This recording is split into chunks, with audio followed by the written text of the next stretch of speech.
আজকে দরকার ছিল। যে নিজেকে মুসলমান ভাবে তার জন্য বলতেছি, যে নিজেকে উম্মতে মুহাম্মদী ভাবে, যে বিশ্বাস করে যে আমার যে কোনো মুহূর্তে মৃত্যু হইতে পারে, যে বিশ্বাস করে আমাকে আখেরাতে যেতে হবে, যে বিশ্বাস করে যে আল্লাহর কাছ থেকে আসছি ওই আল্লাহর কাছেই ফিরতে হবে, সাথে সাথে এই কথাটাও যে বিশ্বাস করে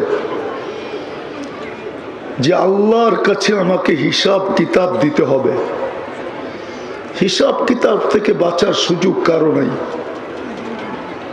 যদি সুযোগ থাকতো তাহলে কোরআনে এই কথাটা আসতো না, ওমান ইয়ামাল মিসকালা যাররাতিন খায়রান ইয়ারা ওমান ইয়ামাল মিসকালা যাররাতিন শাররান ইয়ারা। যাররা ভালো হবে এটা